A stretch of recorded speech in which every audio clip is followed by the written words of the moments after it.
So what I was saying is that we will start taking a look at this repository, and we will look at all the examples that are included into this one. Then you are free to, or better, you are welcome to go through this repo also just on your own next days and check again all these things.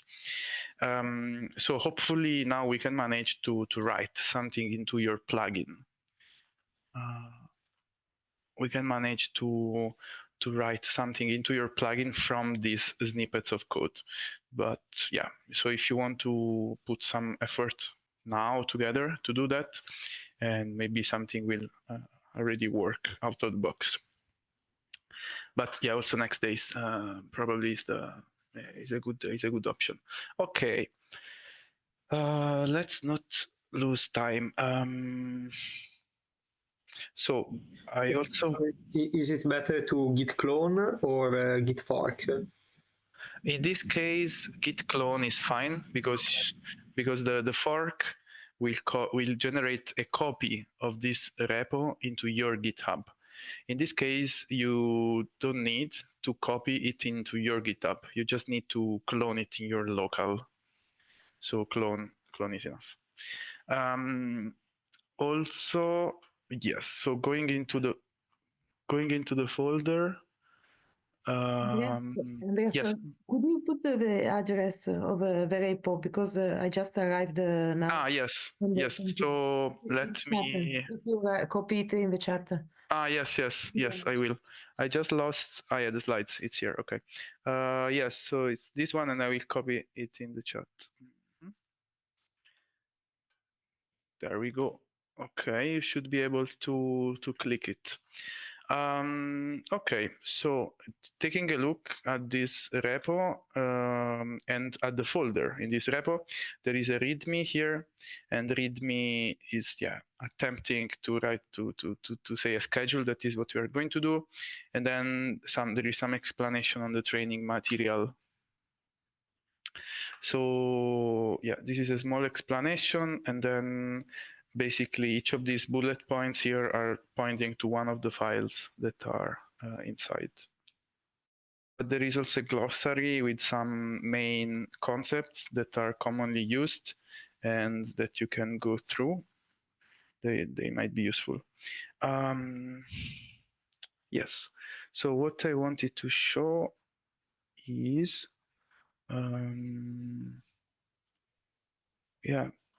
probably I wrote into the README here that let me find, sorry. Okay, so what I wrote here in this README is that all the snippets of code that you find in these three folders are not like a standalone Python file that you can run. They just contain some lines of code that you're supposed to copy paste into your plugin.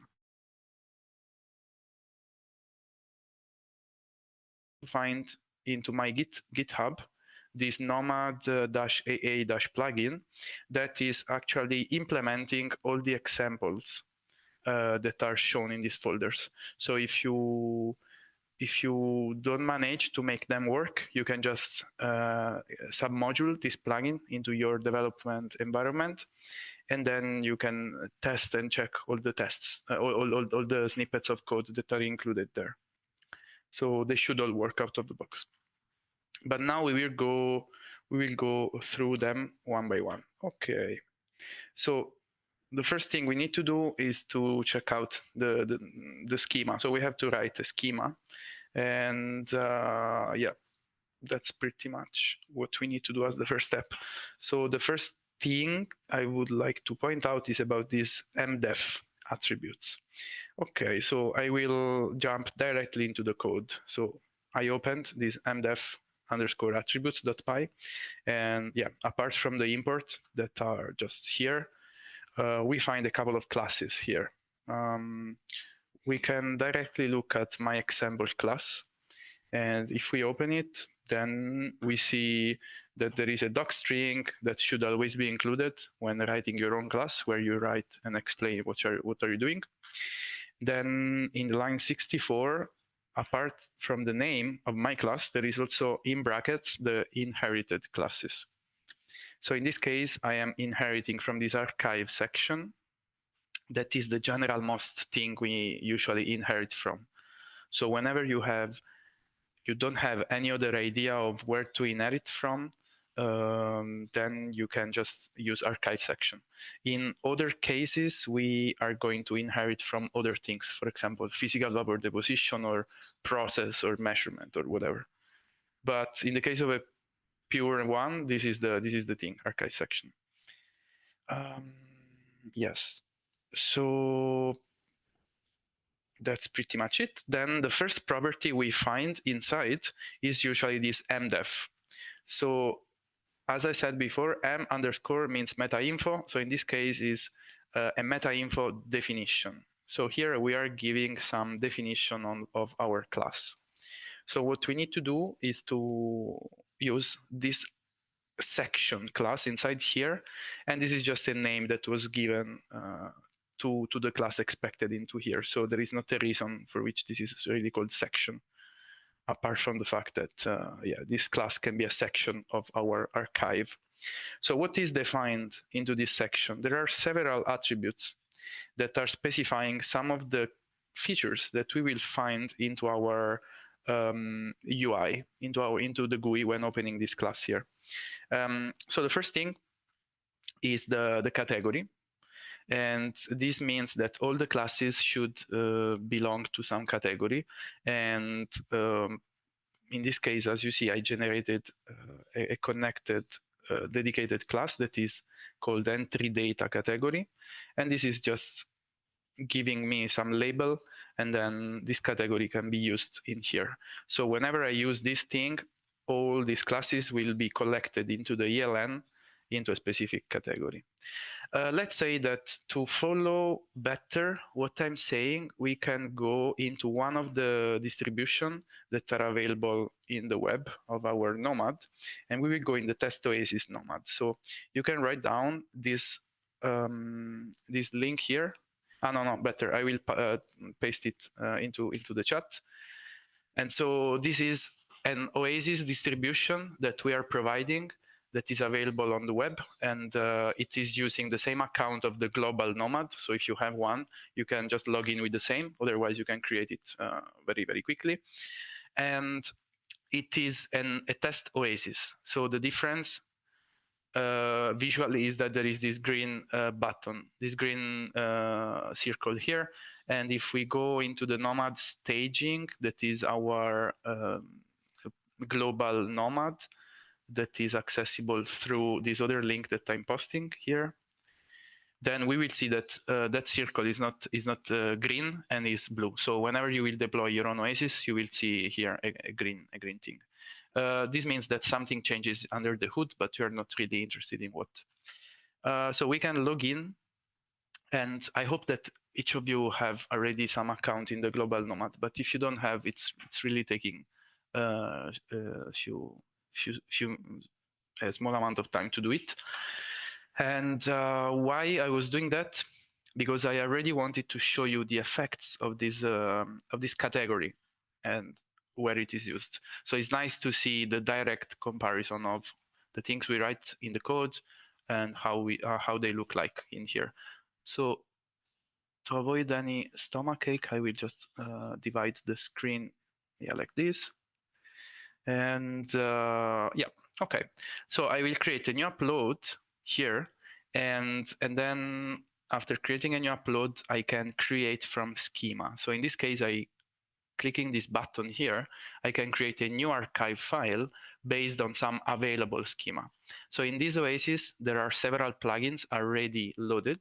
And this is a scenario very similar to what you will face in your own Oasis. So when I create from schema, I have to give a name. And then in here, I have to choose which schema class will my template be shaped on.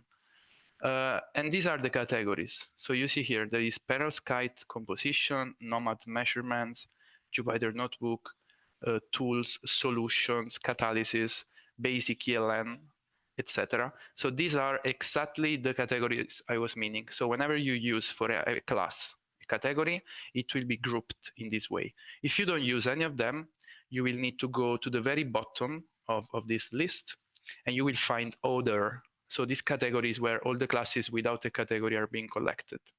So it's usually useful to group these things to find them better, or also to indicate to other users using Nomad, to let them understand which are their own classes. Okay, fantastic. So this was just the first thing. Then label here is just giving a label to this class when it is shown in the ELN, but it's nothing really important. Label quantity is another kind of attribute that is telling us which is the quantity inside our class that will be used as a label whenever this class is part of a list. So to say, let me try to show you what I mean. If I create an experiment ELN class here, I will go into this class, and then I will see here I have steps, and steps has got this small plus button. So this means that that steps is a class that is actually a list of objects. So it's not a class, it's just a list containing objects. And if I press plus, and then I press plus again and again, I will see that here there are these simple sequential numbers. And so if I give a name in this case, I will see the name appearing here. So this is appearing because this quantity here, step name, was inserted into the label quantity attribute here.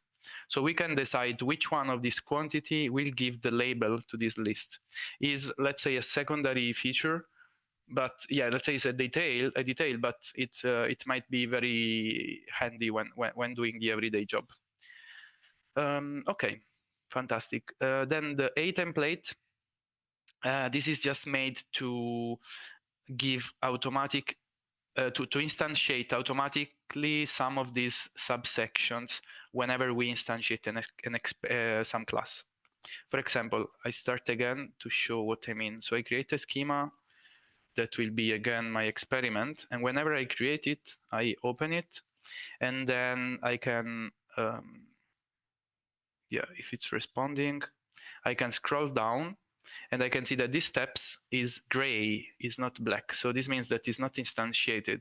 So I have to click plus to instantiate it. Well, if we write this path of my archive into here, then I will have these sections already instantiated when I create an entry. It might be useful in some cases because you might already want, for example, 10 steps being open without clicking plus 10 times. Or stuff like that. So this is okay. For whatever I'm telling now, you can just copy this keyword and then try to look at it into the docs. So you go and you open it in a new tab, and then when it's loading, there is the search bar, and you can write these keywords in there, and you will find some occurrences into the doc, and then you can read, let's say, more detailed information. So whenever what I say is not enough, or you want to know more, then you just go into the docs and then you check it out. Okay. Another very important attribute is AELN. Now, what is this A underscore that is appearing elsewhere, everywhere? Is some kind of coding solution we found, but it just means annotation. So it's just the A of annotation, because this stuff are indeed annotations. So it's just a technical thing, but don't take care of this A underscore. You just have to write it like this. And so these are indeed all the annotations we can give to the ELN. So just to tweak how the GUI is appearing. You can tweak the lane width, that is this one, that is set to 800 by default. You can tweak, for example, the order in which these things are appearing. And as you see here, they're just really listed with their name. And so they will change their order. You can even hide, so see hide or visible, some of these properties. It might happen that you have some class that you inherited from, and you want to actually hide some of these properties into a child of this class. And so these annotations here are very useful. So again, for this, you can check the documentation to see all the details. And whenever you have a need, you can see the list of all the available attributes and and see if probably your need is already being fulfilled because someone else was asking before. But if something is not provided, then you can just raise a question, maybe in the general channel of Discord or whatever. Okay, so these are like the first MDEFs that I showed you here, and we will see that going on, I will add some more attributes to this section, especially to perform plotting or automated plotting. So we will see it later on. Good. So after what we find, this was just one property, and then we find other properties here. So these properties, that means the properties or attributes or they're called properties of the class. They can be of two kinds, either a quantity or a subsection. So a quantity will be really a field that is appearing like with this gray background here, and is exactly where we can type or where we can find numbers or strings or whatever, while a subsection is appearing like this, and is exactly containing another definition of another class. So this is the practical example of what I mentioned before, that is the composition. As you see, this is an object, this is a class, and then I am composing inside this class another class. So this is exactly what I meant with composition. There are a lot of thoughts in the web among Python developers, whether it's better to inherit some classes or to compose classes. And these are just subtleties depending on the taste or depending on pros and cons of one or the other. So you can read something about inheritance or composition if you type it on the web, just out of curiosity. So sometimes, many times we are composing classes inside here. And as I said, also steps is just a composition, and also experiment identifiers in this case, and so on. Good. So what can we do now? If you have your development environment open, we can just copy paste, or let's say we copy paste these things into our plugin. Okay, so how to do that? If someone is really following and trying to do these steps, you can raise your voice if something is not working. But basically, this is our development environment, whether in local or into the GitHub code space. So we navigate to our plugin. And in this case, my plugin is this one. So opening this folder will show us all the content of the package. So this is a source folder-based Python package, and this is yet another style of coding Python packages that you can deepen a little bit on the web. So what is a source-based Python package? Usually there is the main folder, and then the actual code is enclosed into this source src folder. There are several technical reasons to do that, and we usually do that. So you will actually find the code inside this path. As you see here, there is schema packages, parsers, and apps. And these are the three yes that we wrote at the beginning when setting this plugin. Good, so we can navigate to the schema packages, and we will find some init.py file that is a basic requirement of a Python package.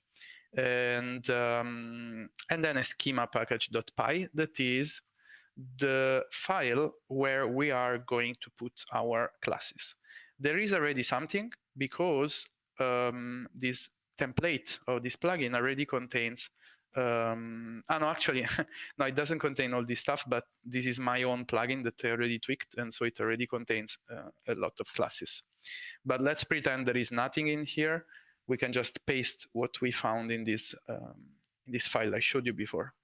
So we copy pasted these classes in here. Okay, good. So this was the first step, and now you will have this my example class included into your plugin code. Okay, let's see how to make it shown into your ELN. So what? First of all, what we are doing now is to do some step of. Oops, there is my colleague also in another meeting. Okay, so we will try to develop. Let's say to include a little bit of code, and then we will start the application and see that this stuff is also appearing into our GUI. Okay. How to start the application? I don't know if each of you already did that. I will do this right now. So one command is this uv run po GUI start. So I can just run it.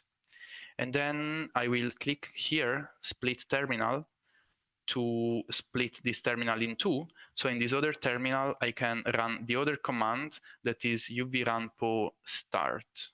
Okay, so as you see, I'm just running these two things into two separate terminals. I don't know if you did the same before, but yeah, that's the typical way of working. So you can see the errors, if any, of the GUI in here, and the errors of the backend in here. So what's happening is that a new browser popped up, and then this is a local host. Yeah, that is starting the application. So okay. Yes. So I have some. I forgot some steps that was also indicated into the README of the development environment. And the first step is actually to put up all the Docker containers. So we have to perform this to run this command: docker compose app -d. So as you see, this is starting 3 containers, and these are the 3 databases that are working under the hood of our software. So there is Elasticsearch, RabbitMQ, and MongoDB. So these 3 things must be on. We can check if they are on with these Docker compose commands. For example, Docker compose PS, that means Docker compose processes. And so I will see that now 3 of them are going. So you can see the documentation of Docker compose to see all the available commands. For example, if you have several development distribution installed in your computer, you might run into conflicts because you have the same containers lying in several folders, and so you're getting some warning. So in this case, you have to Docker container list them, and then Docker container rm remove them. So yeah, it's a set of basic commands that you might want to check when you go through some possible problem. Okay. So uv run post start. Now it should be started. As you see, before it didn't start, and so I got this error from the GUI here. And now I will just wait for the startup to complete, and then I will just reload this page, and everything will be fine. When can we get aware that the backend started? Whenever we will have 4 info messages here. So now I have 2, and then I need to wait for other 2. Yes, and now these 4 tell me that everything is fine. So I can just reload the page here, and then Nomad will pop up. Okay, good. So this is a development environment, and it doesn't have the Oasis character. So here it's dark blue, and fine. So here, to log in, you need to create a new account. Why?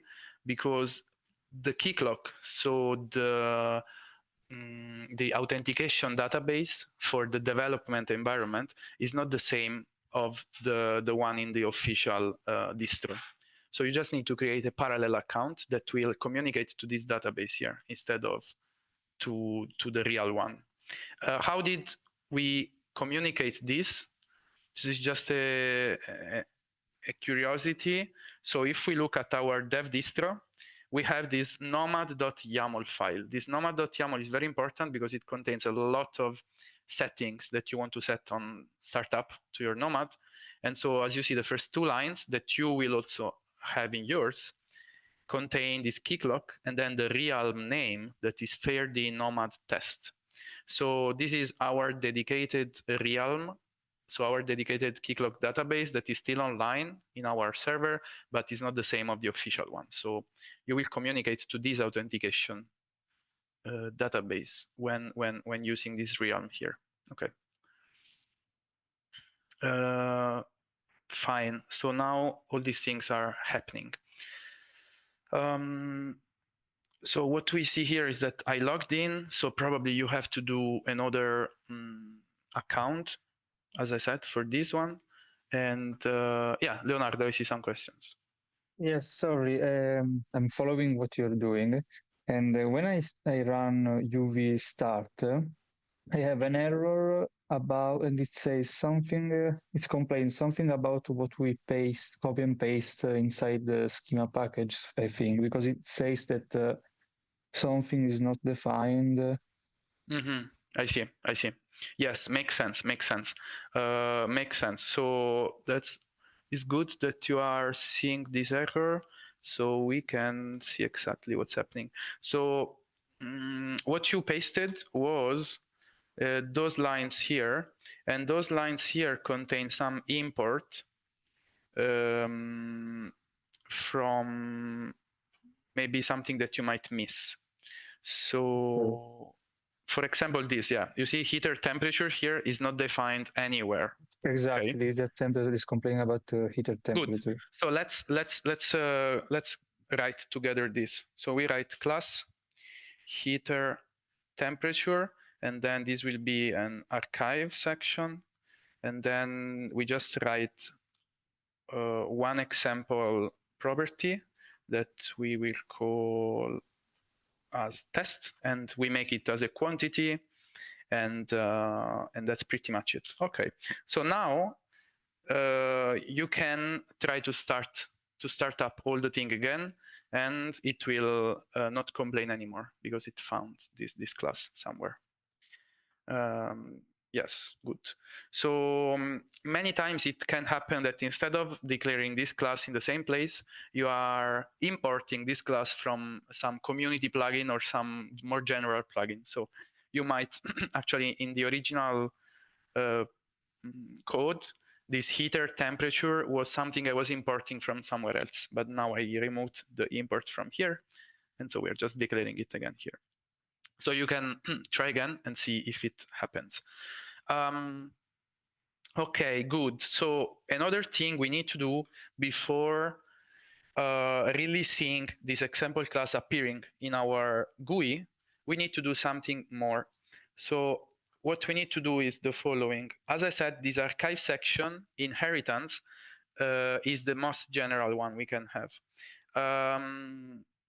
So we can have also other things like process activity, whatever. But it's not enough to make it shown into the GUI. Okay, so to make it shown into the GUI, we have to add another inheritance here. So we can have also multiple inheritances here. And the inheritance we need is entry data. So you can do it with me. So you write here entry data, and you will see some red lines underneath saying that is undefined. Yes, because we didn't import it. So we can go in the search bar and type entry data, and surely we will see other occurrences of this. And so we will find a line that is pointing us to where to import it from. So then we can copy paste this line into our code and write it at the beginning together to the other imports. So from nomad.datamodel.data import entry data. Okay, good. Now that we did this thing and that we put on the left here entry data, we will have this myExample class being shown among here in the GUI, among the classes that are here into the create from schema. Okay, so you can try it out, and see that it should somehow appear. I will take my own classes if I find, yeah. So if I go in my plugin and in my schema package .py, here I can look for some entry data and see if I have some. And yes, I have some. So as you can see, in my case, I have several entry data things. And then I will also, I can check if I use the category, but no, I didn't use any category. So I will be able to find my own classes down in the other section here in the GUI. Let me scroll down. I have a bunch of categories in my local because other plugins are also installed. And then when I arrive to other, then I go to the M and I will see my class 1, my class 4, my class 5, and so on. So these are the one coming from my own plugin. So who of you is trying this live, then can tell me if you can see your own class after adding this entry data feature that we just mentioned. And that was this one. Sorry for switching screen continuously. Okay, good. So what do we have here? Yeah, this is my example class, and it will have my entry data inside. I'm sorry, I lost the part when you copy and paste entry data. Yeah, Can okay. I find it? Okay, so you wrote here entry data, then you Control C, Yes.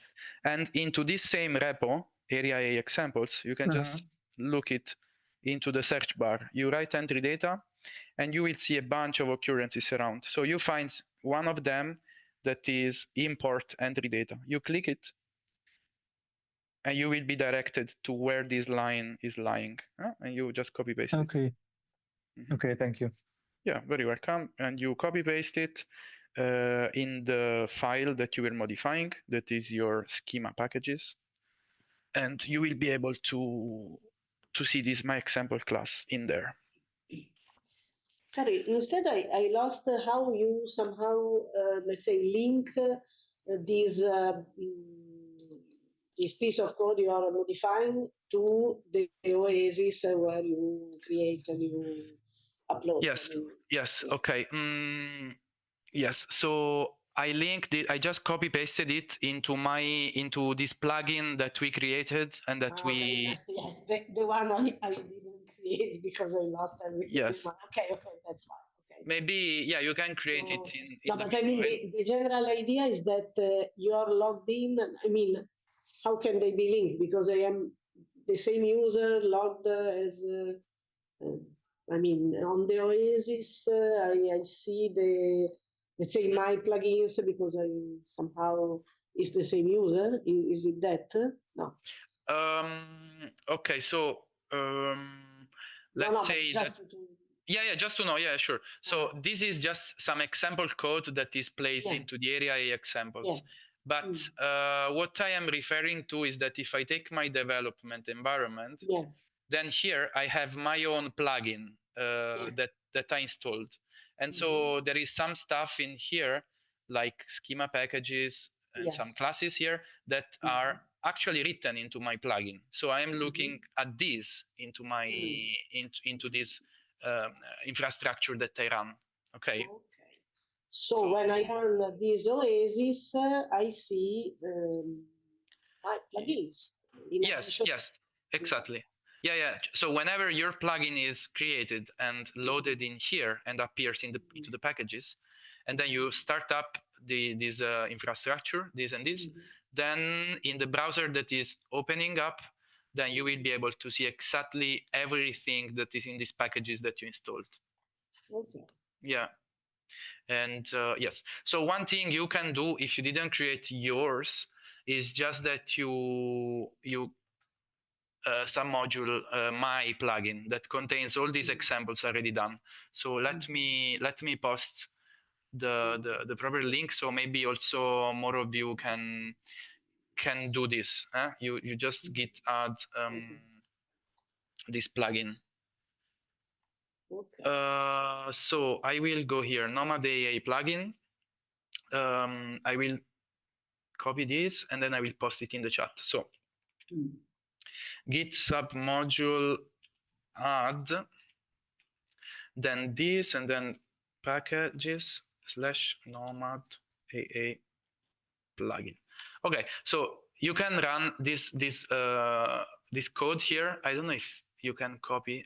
Probably you cannot copy paste this command here. You have to write it your own. Yeah, it's a bit inconvenient, this Zoom chat.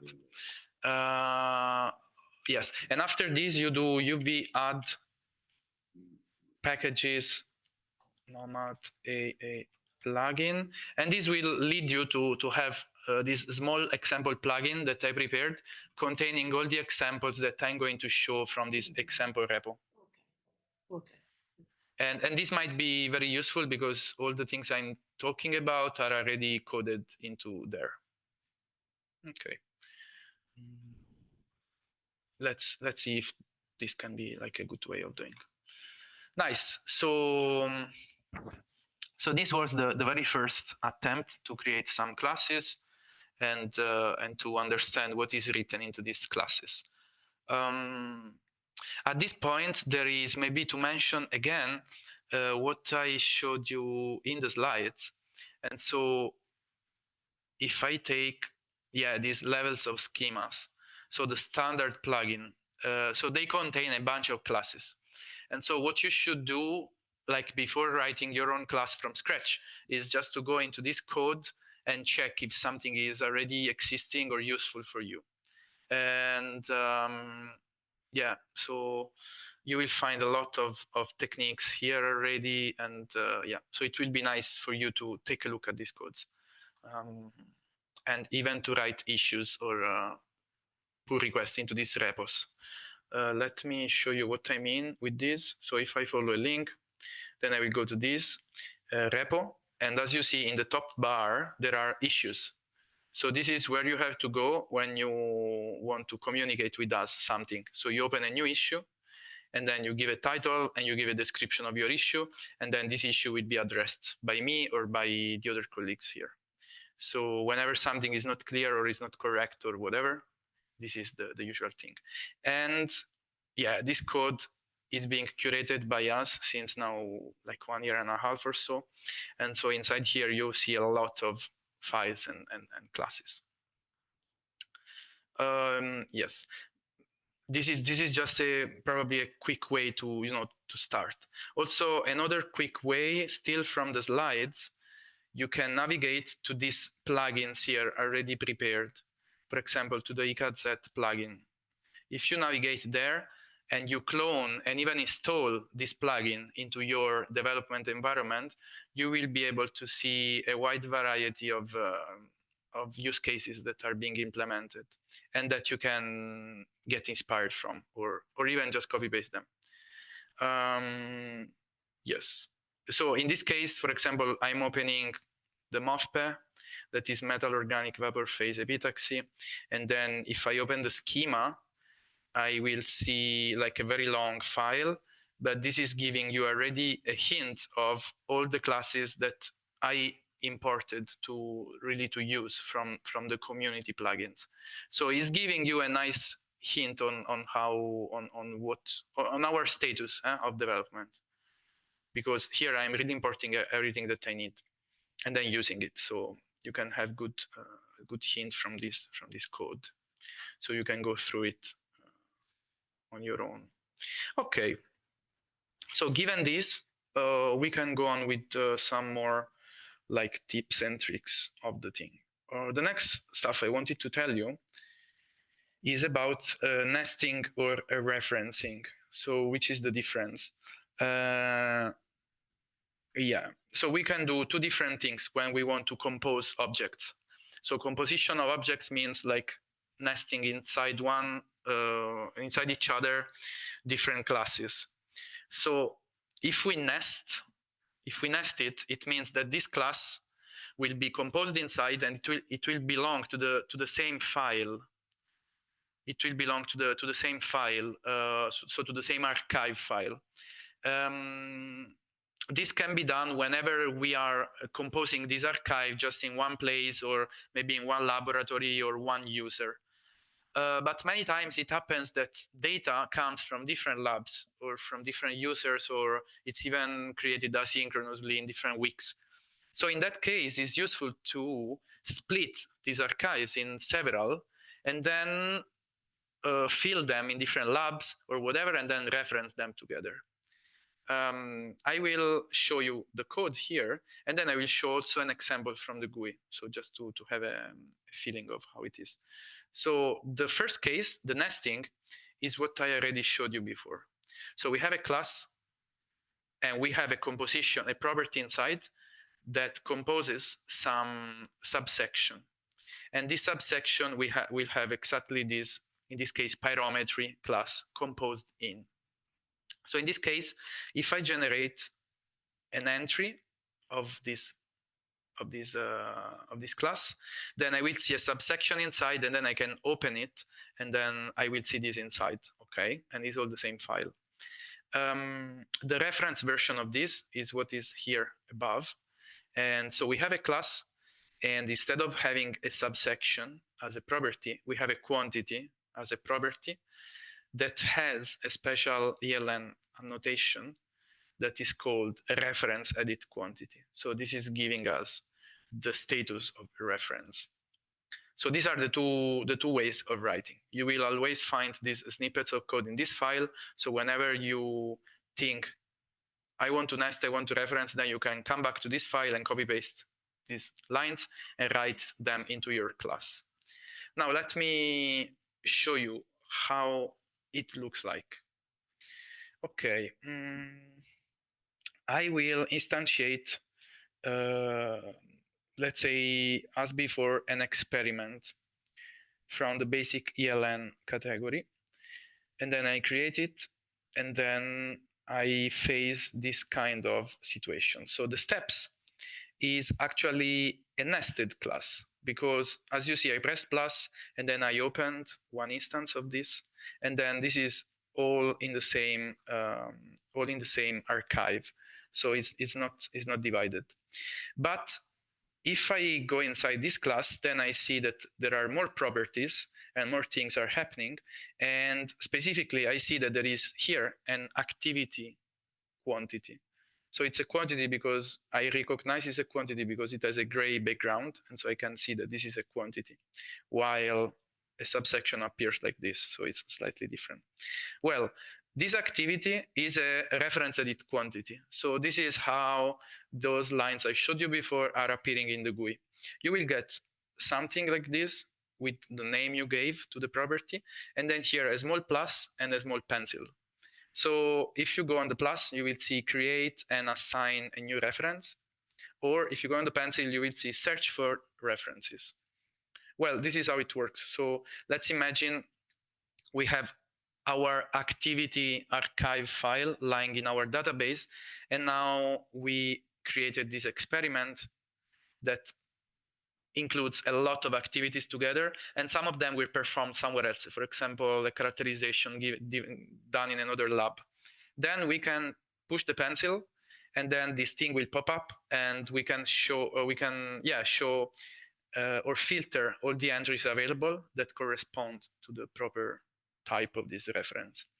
For example, I can show only mine or all the entries, and maybe I can show stuff only from this upload.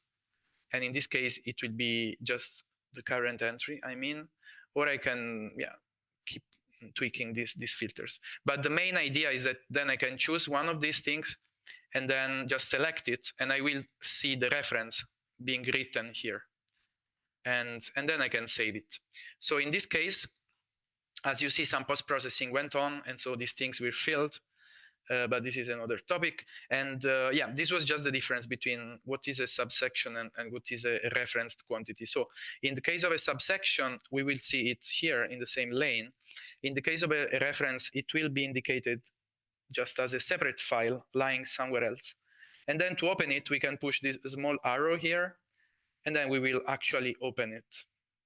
Okay, and it's now here. So as you see, I linked into this experiment into this experiment step, I linked a growth process that someone else may have performed. And that was lying in the database because they uploaded it there. This is not modifiable. You see there are no gray quantities. This is because we are looking at this referenced entry from another one.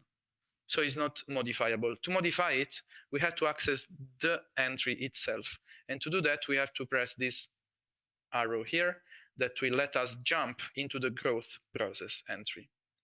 So I hope I'm not running too much, but you can just follow what I'm saying, and then yeah, you can play around with these things and even watch these recordings again when they will be uploaded. But yeah, this was just the main concept of referencing that will be used very, very widely around. So then, yeah. Excuse me, I have a question. Yes. For now, we saw the schema part. And we saw that you used this schema part to have inside your Nomad a custom ELN.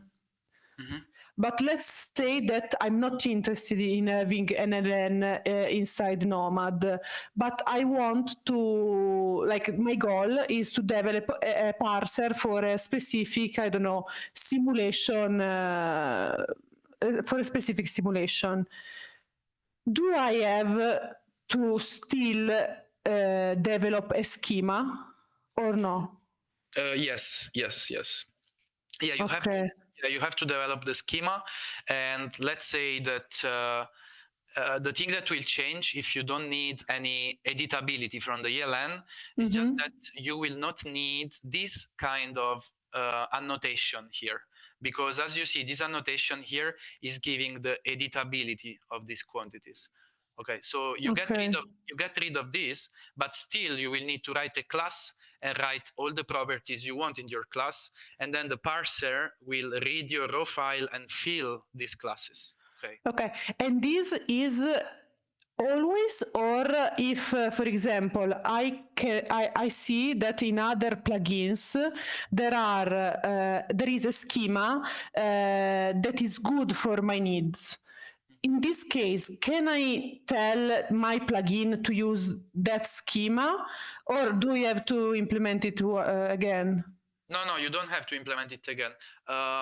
So you are usually welcome or even invited to use classes that already exist. So what you do would be, okay, let me go to my development environment, this one. For example, you have this IKZ plugin, and then you have some nice classes in here, so you can just then import them into your own plugin, okay?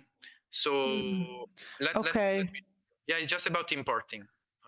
Yeah, so I have to, I find the schema I need. I import it like a Git submodule, and then I import it in my code. Yes. So let's say you put it as a submodule. Yes. This is not necessary because, as I said before, yeah, okay, you can put it as a submodule, but also simply just install it. Okay. Okay, but apart from now, and to just install it, I just need it to be inside the pyproject.toml. Exactly.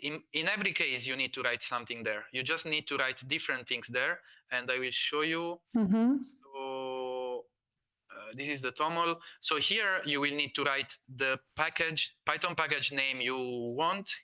Okay, and then down here, if you want it to be editable, you will write workspace true. If you don't want it to be editable, you only write this. That is the URL. The source. Yes. Yeah. Okay. Yeah, the URL. Yes. Thank you. Welcome. This is the difference, and then after doing this and saying UVPO run start, then it will install this automatically for you. So you will not be aware of anything, but it will be installed properly. And then you will be able to import it. So let me show you an example from some plugin, as I was saying. Let's go in a random one. Doesn't really matter which one. But the thing is how you import stuff. So look at this. These are all my import statements. I am importing from NOMAD material processing, from NOMAD measurement, from NOMAD EKZ itself. So as you see, you have just to do something like this, okay? Okay. Yeah, so whenever this plugin is installed in your Python environment, then this line is enough to import existing classes. Okay. Okay, thank you. Yeah, welcome. And then this class can be found around. As you see here, this is, look, this class here is a reference of AFM measurements. And then I have a quantity whose type is AFM measurement that I am taking from another plugin. So this is the machinery. Okay. And a reference, what does it mean? This is just how I decided to call this this property. Okay, sorry. Yeah, it's just how I decided, but the key of the feature of this quantity is that this is a reference edit quantity. And so whenever you decorate this with this component, then you will have what I showed, that was this kind of quantity that will allow you to write here an existing archive from somewhere else. Okay? Yes, okay. Now, what happens if you don't use, as I said before, if you don't use this annotation, you will not get editability. Okay, this means that you will not be able to write from the GUI and write this reference. You will not. But if you use here the type, that is your class that you want to reference there, you will still be able to write into this reference quantity some reference to another archive from your parser, okay? Because your parser will be able to write, even if it's not editable from the GUI. To put it in another way, the ELN, so the editability from the GUI, is just one parser that is ourself. So in that case, our fingers are the parser and we are writing stuff inside. But this is just if we are a parser. Then you can have another tens of parsers that are filling archives automatically. And these do not require to be displayed in the GUI as an editable thing. Okay, and just to understand, if I don't have to implement any new entry for the schema, like I just want to import everything, do I have to still have a section schema and import everything in the schema.py, or I can skip the schema part and import everything in my, I don't know, parser? Exactly. You would do exactly like you said. So okay. Let's see, this is my own plugin now. So instead of creating this schema, I just go in the parser folder and I will have parser.py, and you will, as you see here, I import. Yeah. So even if you have it in the same plugin, you still have to import them. Even if they're in the same. So whether they're in the same or they're in another one, this doesn't change how you import them. They still need to be imported, but yes, you don't need necessarily the schema package part. Okay, thank you. Yeah, good, very nice. So this was about reference. Yeah. About the reference quantity, we can use the reference quantity to reference to an instrument and a section of an instrument where we define the capabilities of this instrument. Yes, yes, because we can. For example, in a clean room, we have a lot of processes that use the same instrument. So we don't want to repeat every time the same instrument in the LN. Yes, precisely. So this is the reason, one of the reasons for which reference is sometimes more useful than nesting. Because if you reference, then you can reference this one archive, your instrument archive, in many other stuff, and you don't have to repeat. So yeah, this is definitely one of the uses. Okay. Yeah. So let me see if I can show you this. Okay, yeah, so I really want to point you to the specific line where this is implemented so you can take a look at that. And yeah, and you don't have to struggle too much to re-implement the same stuff. So I'm just navigating to one of these plugins. This is the PDI one. So I think I have like In this case, we have like exactly, sorry, yeah. So in this case, we have some instrument that we want to reference into the process. So we have a growth run, and then this growth run is this MBE, molecular beam epitaxy, and then they describe not only the process parameters, but also the instrument, and so they have some sources. So the ones giving the chemicals that are then evaporating. And so these sources are referenced somewhere. And then I just want to point you to the right line. So just 1 second. So this is growth MBE, and as you see, is a vapor deposition, and then is an entry data, and then there is also plot section that is what I'm going to show you exactly afterwards. That is like to inherit some plotting features. But without losing the line, I wanted to see into the steps. There must be some reference. So give me just 1 sec. So this is the step. And in this case, I defined not only the process, but also I redefined the step of the process. So it's all about redefining all these classes around. So should be in sources. So I'm almost there. I'm just doing inverse engineering here on my own code.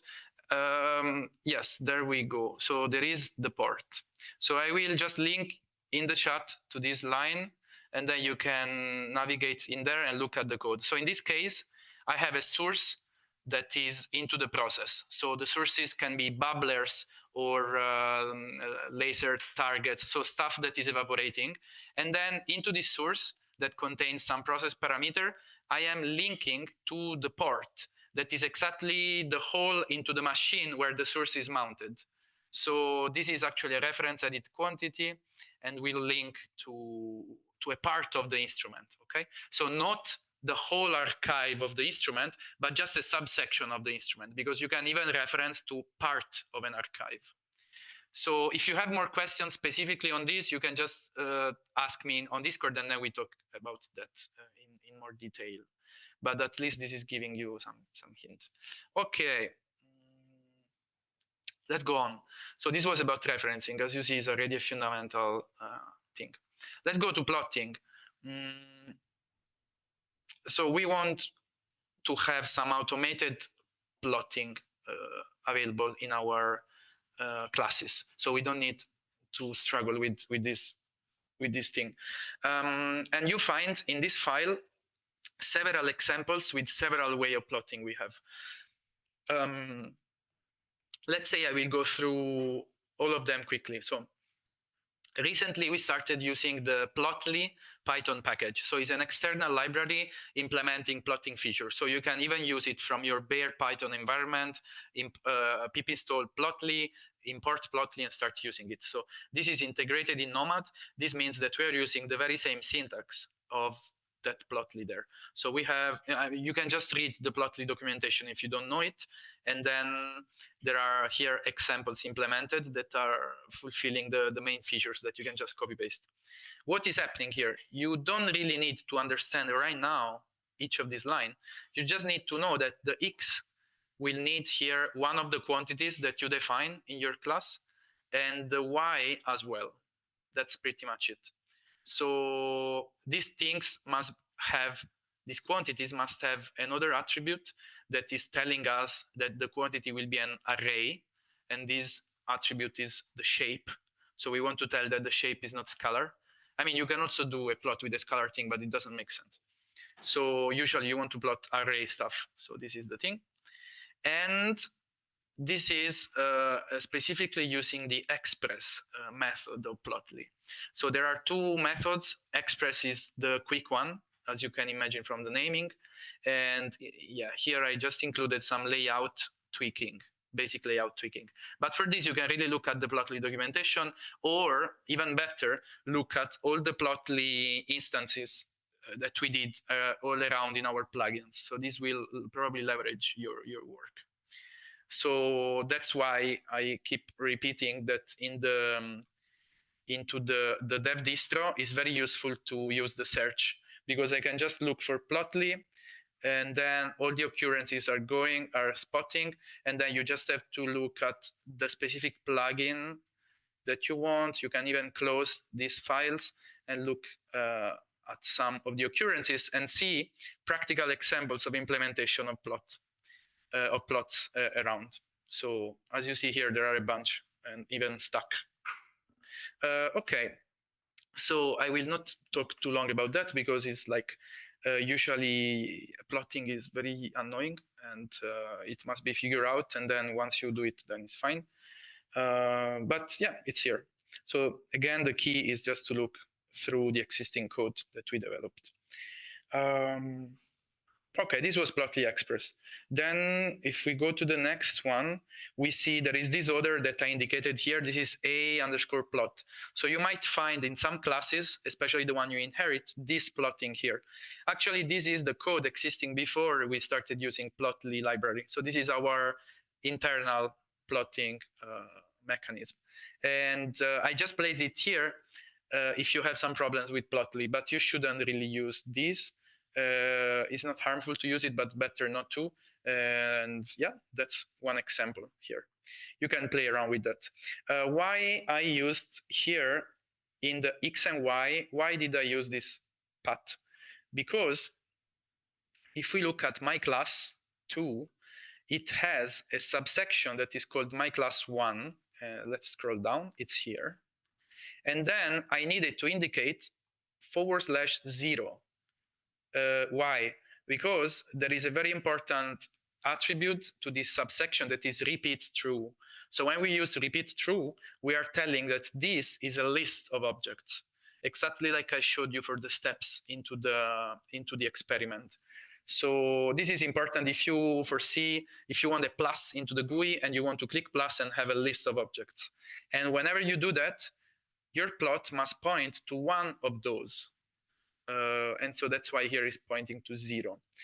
You might want also to plot all of them together. In this case, I believe that we can use the wildcard. So the wildcard asterisk that is just plotting all of them together. I'm not sure how it works. I'm not sure also it's a good idea to plot all things from a list of objects. So that's why I didn't write it here. But there is this option also. And the documentation should give you some hint also on that. Usually it's not needed, because we don't want to plot into the root section all the plots appearing into a list of objects. At most, we want to plot in each of the element of the list, one plot. So yeah, this shouldn't be a problem. The next thing is graph object. So this is another method of Plotly. And as you see from the length of this code, this is allowing you for more flexibility in your creation of the plot. So this is about knowing the Plotly library. So usually a Plotly object is composed of 3 elements. One is the data, where you have the actual numbers. One is the layout, where you describe the layout in terms of titles, labels, axes, etc. And the other one is the config. So how will the plot appear? In this case, you see it can be interactive, and this interactivity can be switched off and on.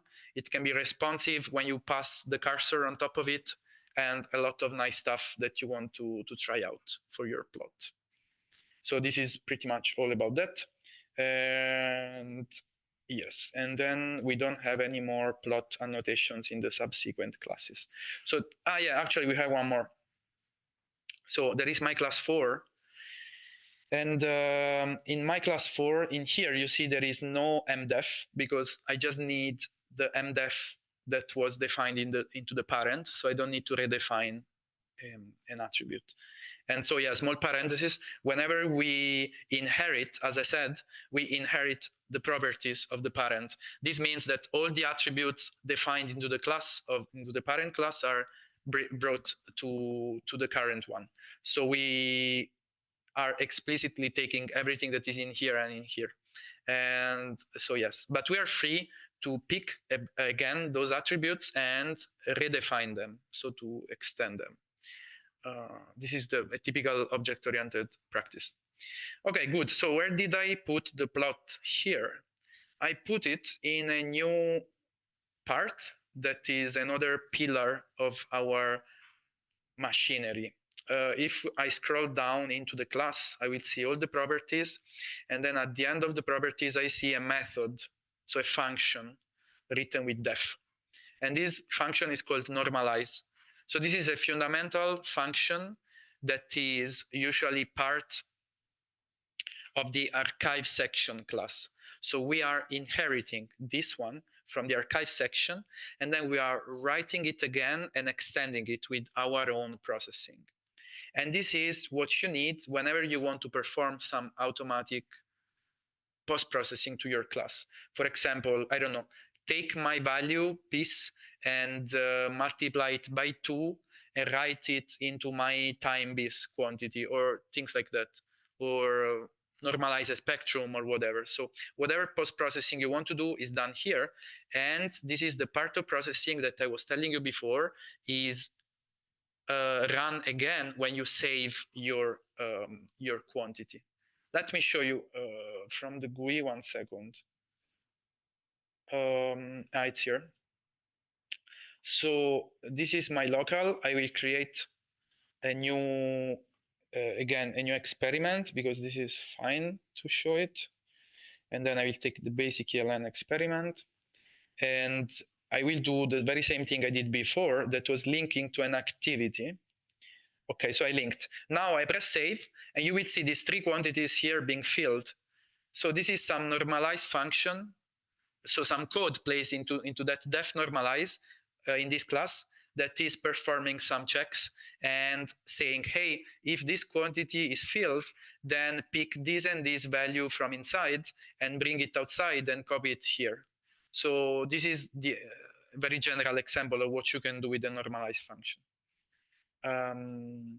There can be also more complex normalized function. Maybe some of them are detecting some metadata being filled and then figuring out some stuff and filling other metadata automatically and so on. So it's a very important thing, def normalize. And what I placed into this example of def normalize is a plotting routine. So instead of using these very convenient annotations that I showed you before to plot, we are here really writing some kind of code that we can also barely write into the interactive Python interpreter console.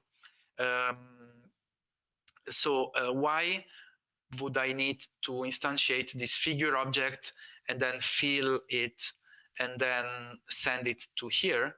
Because I might have more elasticity into my plot generation.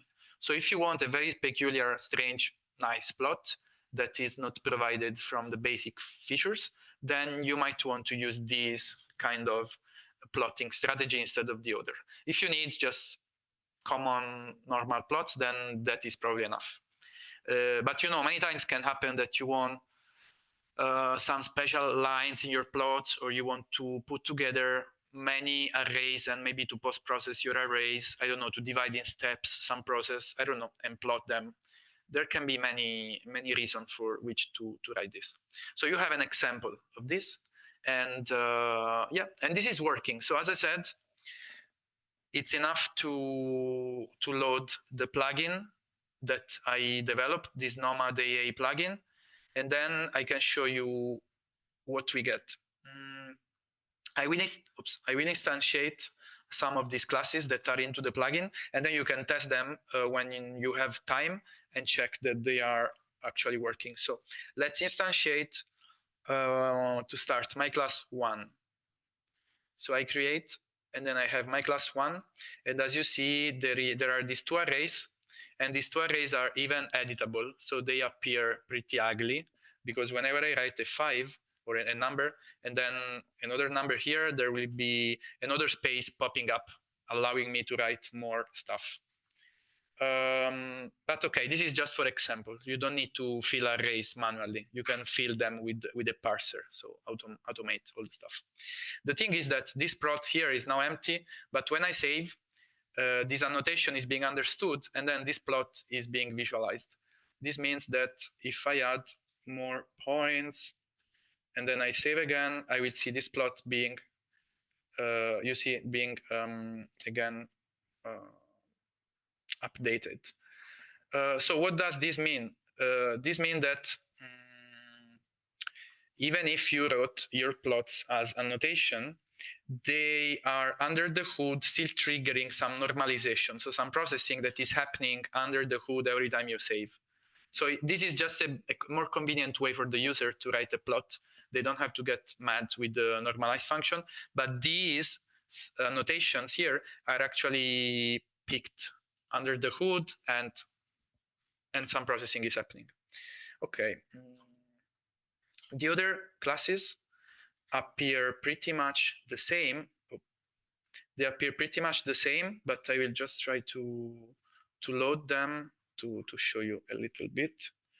So let's say I take the last one, that is the one where the plot is into the normalize function. And in this case, I have these 4 arrays, and I might want to fill them with some random number, something like this. And then let's see what happens. Yes, and then here there were 2 traces. So I decided to plot this in 2 traces. And these 2 traces are being shown into the same plot, because you can create a plot just overlaying traces. Yes, let's come back to the last thing about plotting, and then we move on. So my class 1 is what we saw. It's simple.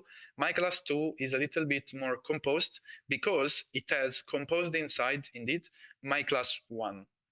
And it also has a plot. So there will be a plot into the root level, but also a plot into the subsections. So let's see how it looks like. Create from schema, and then my class 2, and then I create it.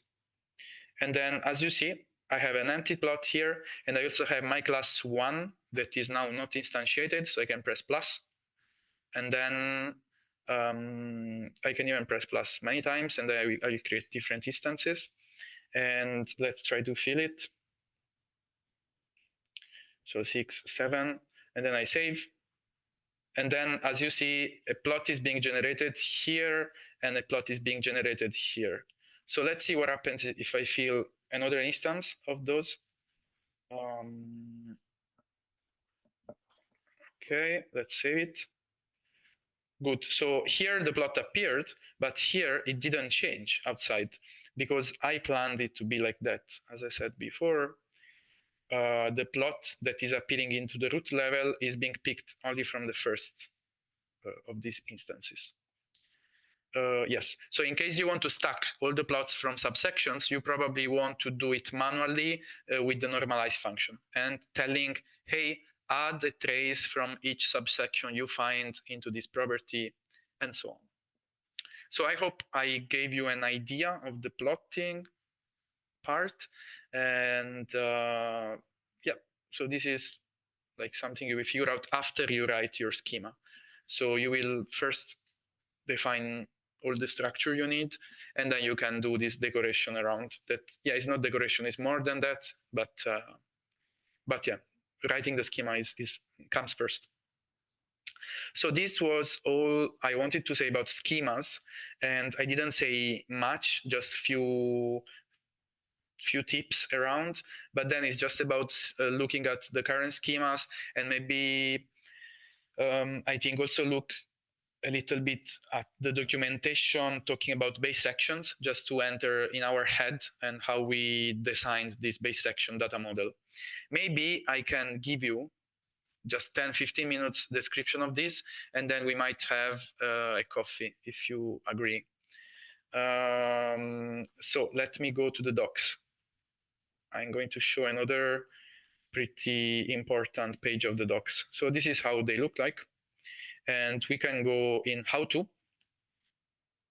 And then we can go, I think, in customization, and then use base sections. So this page here is explaining the existing base sections and how they are meant to be used. I will just give you a very quick idea of how they work. So we decided to lean on an ontology that is a formal description of a field of knowledge. This is the definition of ontology. And this ontology is called BFO, Basic Formal Ontology. And these people is just spending all the day describing very theoretically how a field of knowledge should be structured. So they decided, or they came up to the idea that everything can be either an activity or an entity, where an activity is something extended in time and an entity is something extended in space. And so all the stuff we do in the lab can actually fit in one of these two. And so, yeah, from this idea, all the other classes stem out. And so, yeah, that's why we find as an activity, an experiment, process and measurement and analysis, and from an entity, yeah, this collection that is just a list of entities, or a system that is our sample, the one we create or the one we use to create something more, or an instrument. Many people is usually asking, what is experiment, what is process? Experiment is just meant to be a wrapper, so something around that will contain inside a lot of experiment steps that might be instances of these other three things. Because we might want to synthesize a material, then to measure a material, then to analyze a material, and then to mix all these steps together. So this is how it is usually used. So if you need to mix more stuff into the same archive, then you want to instantiate an experiment class. Yeah, so scrolling down in this page, there are a bunch of things that Hampus, that is another member of my team, wrote down, and he's explaining how these classes work. As I said in one slide, that was this one, the 38. Andrea, I'm sorry, Yes. just to interrupt you, but no, just to clarify, if you may go to back, when you put at the same, no, the other one, the previous. Yes, this. Yes, no, because there is always some mismatch between what is, as you say, the experiment, process, measurement, analysis, no? In the sense that an experiment may be given by more than one measurement, right? Yes. And an experiment may be given by a combination by a process or more than one process and more than one measurement, right? So Yeah. conceptually, experiment does not live at the same level of process as measurement, right? Yes, maybe, yeah.